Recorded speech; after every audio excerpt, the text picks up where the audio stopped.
сьогодні. Баю-баюшки-баю. Хтось так хропе, що зараз вб'ють.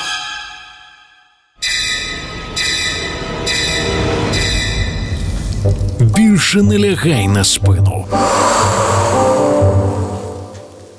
Ну дай поспати хоч годину.